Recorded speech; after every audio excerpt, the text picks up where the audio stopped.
Oh, hi there. I'm going to show an unboxing video of a pair of corn snakes that we received today. These are actually grandchildren of a pair of our snakes, Norbert and Ember, although we have since rehomed Ember. Thanks, Kitty. This is the Lacey Act label. It shows the species and the number within. This is to hold to the integrity of the seller and the shipper and all that, that yes, these are corn snakes, not, cobras or something like that. And ideally, you're supposed to, when you open the flap, have an invoice in there that shows the contents that also match this. I believe that that is a more strict rule with import and export. I don't know if domestic it is something that is so required. We do it anyway just because, the safer the better. You'll see that I am wearing my latex gloves.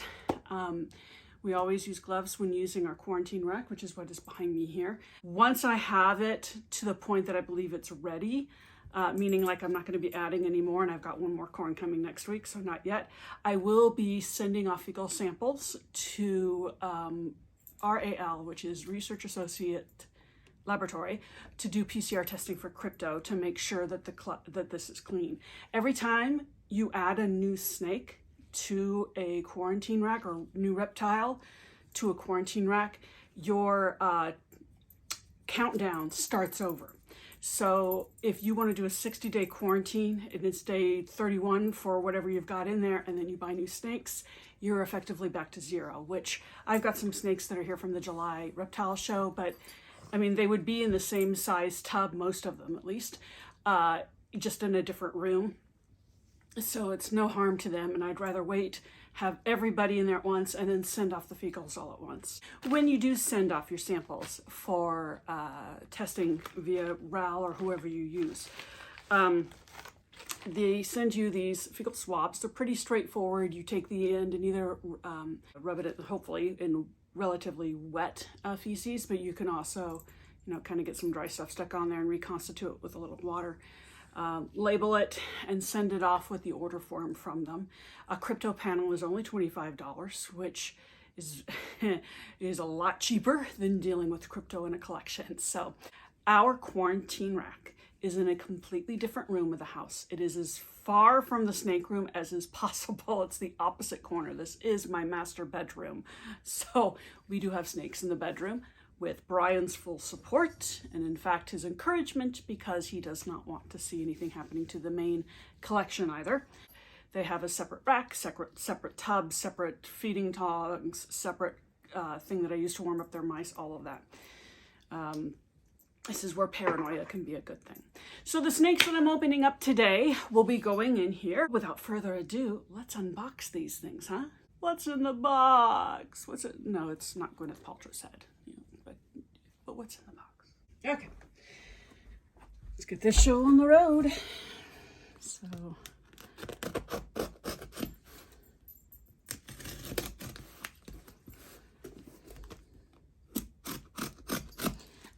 incidentally, their quarantine tubs are already set up and waiting. There we go.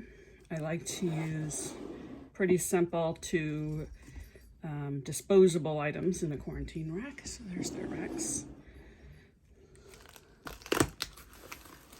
right, hey, look at that. See, just like you're supposed to. You have the label right there. So as soon as they open, it shows that this matches the contents. Well done. A little note from Carol. Oh, it's not messy, my dear. Very nice. Always nice to get a personal note and a cute little card from her.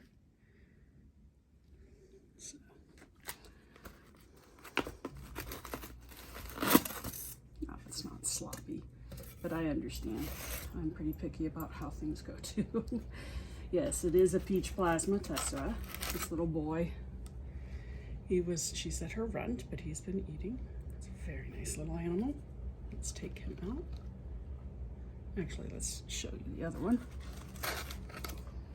And then this one is all contorted weird. I really wanted to see what peach does to something other than lavender or normal, which is what I've done before. So she has this beautiful little amel peach diffused, basically. So I don't know what that'll be. Peach fire tessera, I guess.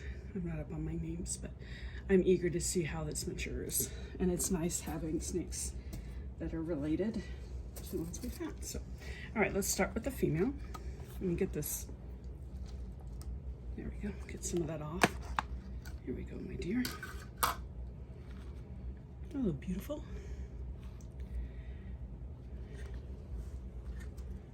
Very nice little animal. Let's see here. I love the markings on the head. I'm going to confirm gender because I don't want to manhandle any more than necessary. Come here, my dear. Yep, that's a girl. So say hello. Now say goodbye. She's going to go into her quarantine tub here. Yeah, take a bath in case you're thirsty. All right, now the male. Okay. Let's see here.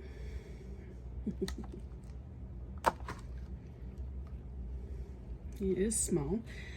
I had a couple of small ones for my peach clutches too, but he's, you know, he's pretty good size now. I'm not worried about this. See, he's got the mask marking on the head. Not sure about any diffusion. And he's got belly checks, although that's kind of thrown off with tessera.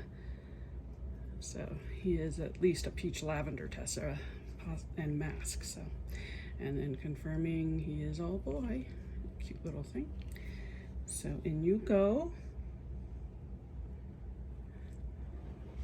Those are our newest additions. With the lids, I keep them. So you can see here, I've got several others.